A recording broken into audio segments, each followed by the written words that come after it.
right, we are live with another exciting episode of the Team Lead Talks podcast. I'm your host, Andrew Becker, out of Alexandria, Virginia. On today's episode, my buddy, Jeremy Martin, who is the owner and CEO of the Stern team out of Salt Lake City, Utah. Welcome to the show, Jeremy. Thanks for having me. Appreciate it. Yeah, man, I'm excited to have this conversation. You just mentioned, too, you also are an owner of a brokerage, right? Can you talk about what that is? Yeah, so together, my business partner and I, we moved our team from where we originally came from the brokerage here and started Omada Real Estate back in November of 2024 and have spent the last year kind of building it up somewhat in the image of the Stern team. We run kind of a teamerage model with that. So we're just barely getting going and kind of building that up. Right. Very cool, dude. Well, I want to learn a lot about that and how you're building that up. But before we get into all the details here, can you give us a high level overview of who Jeremy Martin is, how you got into real estate, and then we can kind of take things from there? Yeah. High level, middle-aged guy, father of 5 kids. I have, my oldest is, what is she? 27 something. Wow.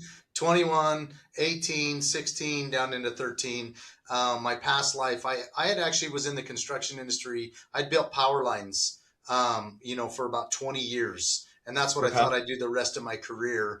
And I did that as contracting, traveling construction work, maintenance and construction of power lines. And then started a family with my wife and came off the road and worked for the local utility company for a number of years. And along the way, we just went through a corporate buyout and some things changed in my world. I just wasn't in love with what not so much what I did, but who I was doing it for anymore. And so started looking for some side hustles. Tried to make my wife move and leave the state. She would have nothing to do with that, right? To chase working for a different company. So I figured, all right, I'll figure something else out to do. Got into real estate in 2014 with the intention of buying my own investments just to build passive income. Realized along the way that I could actually, after doing some educational reading and things, that I could turn it into a business, not a job, because I really did not want to work with people. I was a construction guy. Like, people weren't my thing, right? And so I sold real estate part-time for 4 years, was averaging between 18 and 26 homes per year part-time with my full-time job, working about 300 to 600 hours a year overtime. And then transitioned full-time real estate in 2018, at which time I joined my current team, ran out that first year, became the top listing agent on the team, was there for a couple of years, top performer every year. And then had the opportunity with my partner and myself, who was the director of ops at the time, to purchase the team in 2021 from its founder. And then so we bought the team, kind of recreated it, rebranded a little bit in our own image and our own goals. And then in 2024, left the brokerage that the team had been started at to start our own, for an opportunity to help grow bigger for us and our agents, like mainly, right? We had agents on our team that wanted to accomplish more than just being agents. One, for example, that runs our boot camp training program has a dream of coaching and training young agents. And that was really hard to do with a team, even with a decent sized top producing team like ours, under an umbrella of somebody else. So we needed to kind of write our own rule book.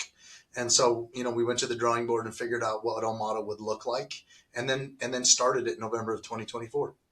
Awesome, man. Such a cool journey and cool story. One thing that stands out that not a lot of people beat me at is the amount of kids that you have. You have 5 kids. I have 4. I think you're the only person I've had on the show that has had more kids than me. So congrats to you. Awesome. I've seen your pictures on your profile. Lovely family that you have.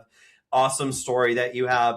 One thing that also stood out to me, Jeremy, is you said you were doing real estate part-time while working a few hundred hours of overtime at your full-time W-2 job.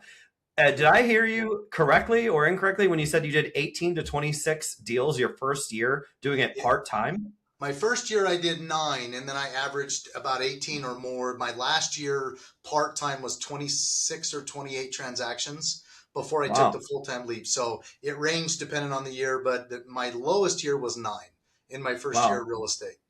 So I talked to, and I'm sure you've seen this, I'm sure everyone listening seen this in the different groups that we're all a part of full-time agents struggling to do a single deal without a W-2 job. So let's talk about that for 1 second. Mhm. How in the world were you able to average that many deals a year by doing this part time? What was your, did you have some secret sauce that no one knows about here? Or how are you getting the leads, the clients, and transacting that many deals doing it part time?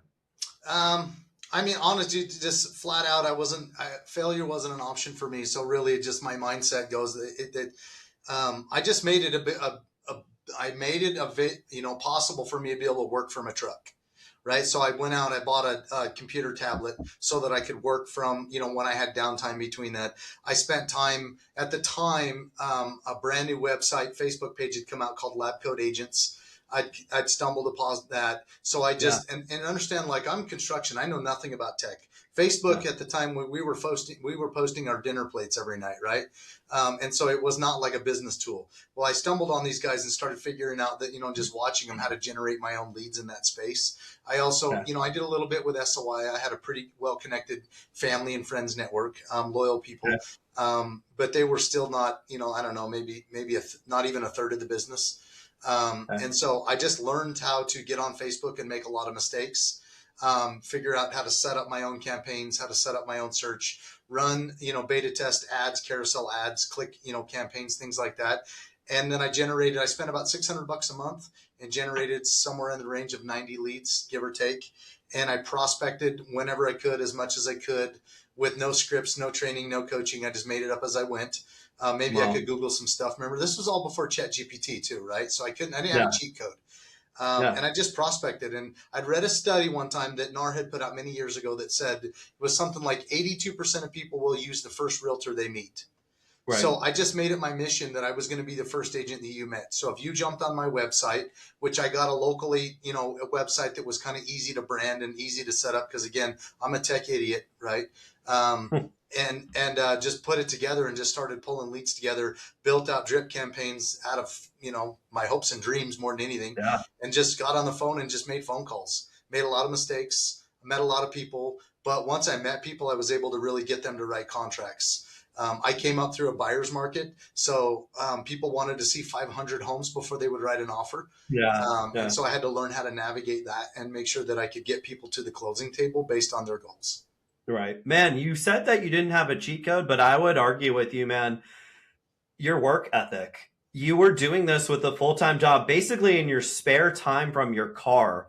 I Mm-hmm. would argue that a lot of the people, and of course, this is a big major assumption here, but a lot of the people that are like, I haven't done a deal in 6 months, aren't putting in the amount of effort, not even a fraction of the effort, Jeremy, that you just told me. That Yeah. is like such a great story where you knew what had to be done and you kind of just didn't take no for an answer. You said, I'm going to figure this out regardless.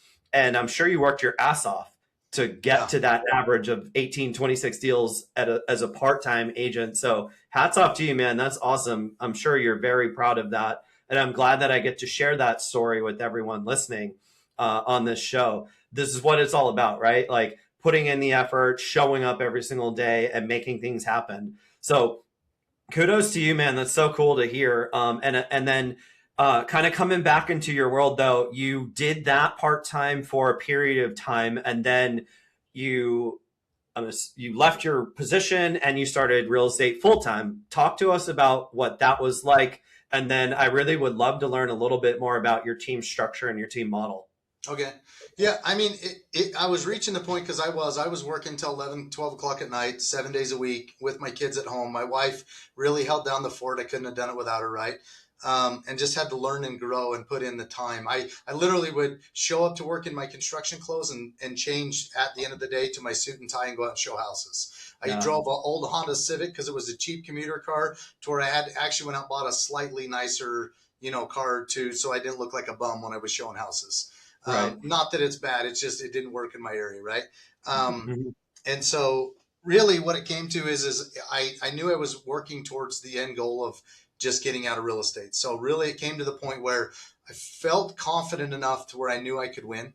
Um, but I wanted to guarantee it. I'm not a gambler, right? Like I am a feet first kind of guy, but I'm not a gambler. So I started having conversations with somebody that I knew that was a top performing or the top performing team in the state, which was the founder of the Stern team, and just said, hey, what would it look like if I came over to join? He and I had some coaching conversations.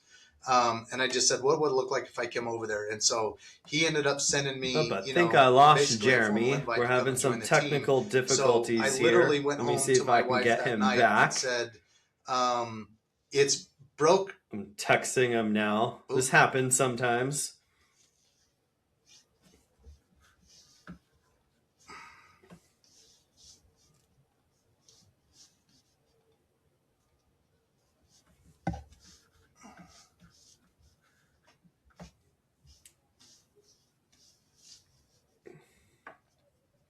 Let's see.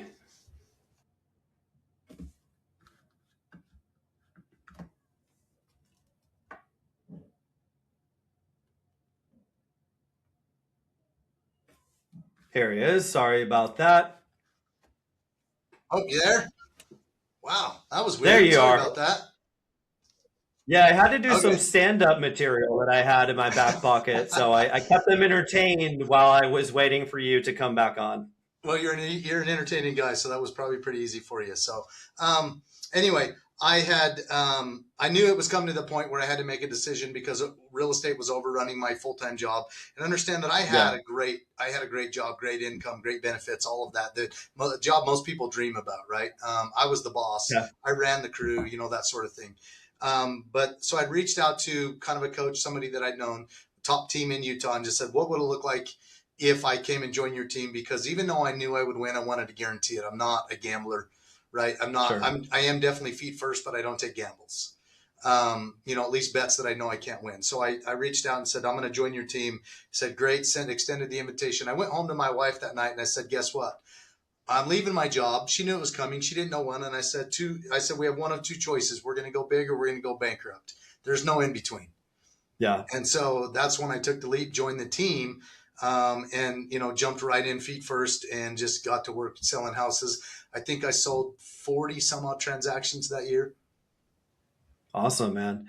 Such a cool story. Just reminds me, I'll share something very quickly with you. I worked at the Pentagon for almost a decade before I got into real estate, Jeremy, and I overlapped for a year or two. And I remember, kind of like you were in your construction uniform from your car, I remember taking phone calls in the staircase of the Pentagon, talking about real estate. Just looking back, it just reminded me of that. And then I made the switch, obviously, but very cool to make that transition. I'm sure it was scary, just like it is for a lot of people, but you had a really good traction and track record too to kind of back that up. So that's really, it makes things a little bit easier, but it's still scary at the same time. Oh yeah. So you joined this team.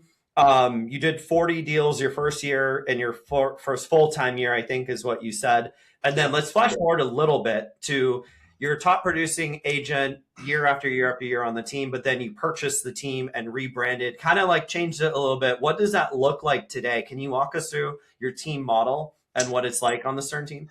Yeah. So the Stern team is still, we're not looking to be a massive team. So our target is we'll probably hover in the neighborhood of 30 to 40 agents.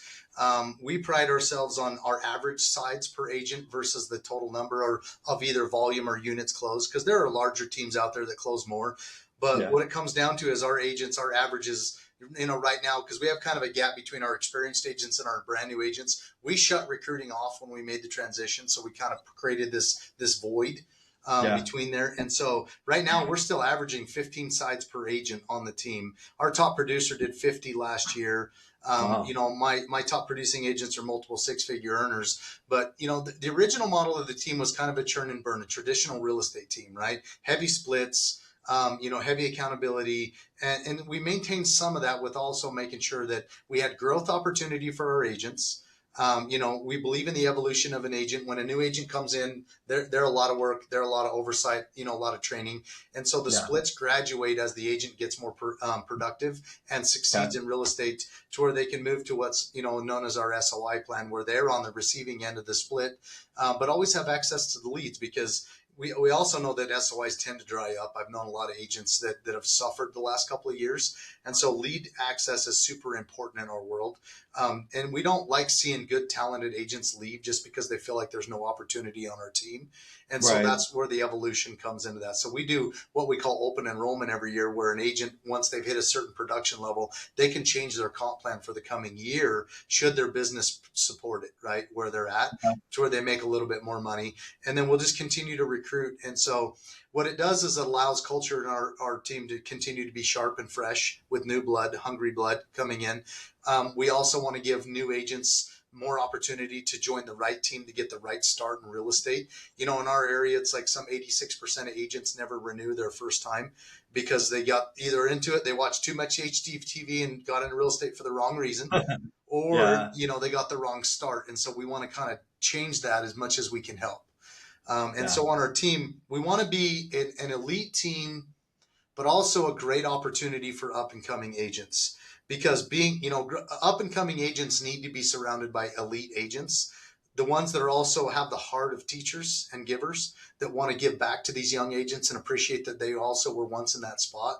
So we don't Yep. we don't partner with people who are jerks, even if they produce. And so Okay. our team are very loving, giving people, will help these young agents, without question. Yeah, that's a super important. If, in case you were listening and didn't pick that up, toxic people, even if they're producers, are still toxic people and can change or disrupt the culture that you are trying to build if you're a team owner and operator. I've been there, Jeremy, so I wholeheartedly agree with that. I would rather not work with someone. I'm at the point in my career and my life, I've shared this with you before, where I want to work with cool, fun people, where I'm excited when I get a text from you, Jeremy, about the probate stuff that we have going on. Yeah. So I'm kind of done with the toxicity in my life as best as I can. Let's go back to your team though. Hmm. So your model is like from a lead gen perspective now. I'm an agent on your team. You said I have to produce a certain level on my own personally via like SOI or open houses, I'm assuming. And then I get to a point where I can qualify to get leads from you. Is that what I understood? No, the only barrier to entry is you have to have attained our boot camp program and then pass off our buyer presentation, and you're immediately turned on to lead rotations. Some of our Okay. lead sources are a pay to play, meaning you have to kind of opt in and participate, in furthering the lead source in order to participate in those, which most people do. No, Okay. you get leads right out of the gate, because the reality is that stat of like, what's the average agent does 2 to 4 deals a year nationally. That's not enough Yeah. for somebody to live on. So no, we infuse you with leads. Matter of fact, most of our bootcamp agents will assign you 100 to 200 leads per week that you're required to dial through and start to learn how to prospect. We're Okay. very much a prospecting based team, but more importantly than that, we're a database cultivation team. So every prospect is going to be a database ad, and we're going to do business with you someday, even if it's not today, right? Gotcha. We don't like to churn and burn leads. Our system is built actually against that. Because leads are expensive and hard to get, and honestly, agents tend to waste them. So we built around that. But no, so an agent comes up, there's milestones. So as they produce more, their split increases. As they produce more, their opportunities. So like our SOI plan, they don't get to opt into that until they've closed at least 24 lifetime transactions. So even if you've come from another space and you did a half a dozen deals, we credit you for your past experience. So Hmm. you've had to have done 6 or 24 trackable deals, and then you can swap your business plan and go to the SOI opportunity if you choose to. But what Very we've cool. seen is most don't do that, right? The only ones that do that realistically, if they come to our organization with an outside business they already had, then it makes sense for them to kind of continue that. Or if they're, where they're already SOI driven and they want leads as supplementation, we'll choose that plan. Or if like splits is just a heavy objection, then they'll go through that route. But honestly, most of our agents, we don't see them opt for that plan until they're 3 to 4 years into the business, because financially it just doesn't make sense for them to do that. Yeah. That's a super interesting model. I don't think I've ever heard someone describe it that way, where they have to hit these milestones to unlock different things that you offer. One thing that I'm curious about, you mentioned it really quick and then kind of went on. They can participate in your pay per lead model, but they have to invest in the pool. Can you, or I don't know if I understood that. Can you describe or walk me through what you meant by that? It's not a paper lead. It's a review lead. So we have a lead source that's heavily based on reviews, but it is a very, very bottom of funnel lead source. And so in order to get on the list of the rotation and get access to the leads, they have to participate and do their buy-in, basically, is what it is. So Okay. they have to go in and collect the reviews from their past clients and things like that in order to get on that list. And then once they're on it, then they have a maintenance schedule that they have to maintain to stay on the list. The whole team is accountable to the same thing. And it's just one of our many lead sources that we have. Wow, that's amazing, dude. So you compartmentalize by lead source, and there's all these different criteria, rule sets, whether you qualify, don't qualify, and then you have to maintain a certain status for quality control purposes as Yeah, well. yeah. We're a listing focused team because listings lead the market, right? It controls everything. So Yeah. most agents in our space come in as as a buyer's agent, kind of the traditional team model. But everybody has the opportunity to earn their way into doing both. So the way they start out is we just want people to have experience. Handling a buyer and a seller is not the same thing, right? Right. Everybody Right. thinks that the listings are glamorous and they're great, depending on the market you're in, but not always, right? And so Yeah. once you've closed a certain number of deals, then you get access to be able to list like your SOI or self set appointments as you're prospecting through the database and things. Okay. You just don't get like premium listing sources until you've done at least 24 transactions, right?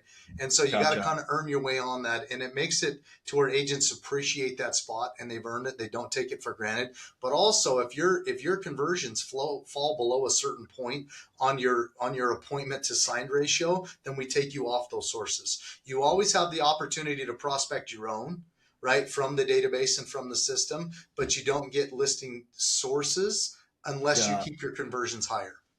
Dude, yeah, I was right about to ask you because we did that on our team. You had to meet like a 30 or 35% minimum conversion ratio or rate on your appointments held to signed. But you take it a step further and you have like these compartmentalized premium lead sources versus okay lead sources versus like what old hard ones to convert for the people Yeah. that aren't necessarily converting at the highest levels. I love that. That is the ultimate. Like you seem very data analytics kind of guy, and that is how you run a business. That is how you do hundreds of deals every year, Jeremy. That's so cool. I love that. You took it a step beyond even I never we what we did is we had like PPC, we gave it to like our top two all-stars Mm-hmm. and no one else really qualified, but we didn't have like criteria like if you can convert PPC and you're good, keep doing it and we'll just keep giving it to you. But Right. I've never heard it at that level. That's super interesting to me. Well, even our Jeremy, top lead sources, they have to stay. Even our top performers, if they fall below certain benchmarks, they get removed from those sources. yeah, Because if you don't, what we've seen is it creates entitlements, right? And yeah, then also it's like I'm owed it rather than I earn it, right? And so that's kind of one of our mantras is earned, not given. And so right. every agent As it needs to should make be. yeah, and that's all of our awards. Our President's Club at the end of the year are all earned and not given. Yeah, I'm curious. Do you have? It sounds like a very competitive environment, in my opinion, for like who gets the best lead sources and who gets that level. Mhm. Do you happen to have like leaderboards that you are showcasing us and people want to stay at the top of the leaderboards? Like, how are you articulating that to your team and letting them know that like Andrew's getting the best lead source? He's been up at the top forever. Do you do that kind of thing as well? So we have our leaderboards as far as our units closed and our pendings and things like that we celebrate, age of the month, and then we give out our culture award, which is our chill award. We are actually in process. So my lead manager, part of his task for this quarter is to put together our scorecard from our follow up boss account, the dashboard itself. Because the issue that we've run into is we have experienced agents and then we have brand new agents, and Right. both deserve recognition based on their efforts, right? So it's equal opportunity, but not equal treatment. But so a brand new agent can't compete if your metrics are only based around appointments set, held, signed, and closed. These guys never get recognized. And we're not about participation trophies, but definitely want to recognize effort, because there's two things that survive all real estate markets, right? First is effort, then the second is skills. If you don't, you can have all the skills in the world, but if you don't put in the effort, you're not going to go anywhere. And Right. even the worst agents with enough effort will sell a house or two. So we want to make sure that our younger agents have an opportunity to be recognized based on their hard work, because eventually it will pay off, right? Once their pipeline's up and running. So we're in the process of getting our Follow Up Boss scoreboard put together, figuring out what the reward for that is, because top earners based on mostly effort on that scoreboard will get coveted lead sources, right? Our top tier agents, they're already in the coveted spots where they want to be. They just have to maintain annual production to stay there. Our new and upcoming agents have the right to earn the ability to earn their way onto that spot also. So it's kind of like the mountain that we climb together, right? Depending on where you're at is where your opportunity changes. Love it, man. I could talk to you about that kind of stuff all day, but I know that we both have day jobs and have to get going here. One last final question, man. You've already shared such an amazing story with us. For anyone listening, that you can share either like a checklist, a resource, maybe a book.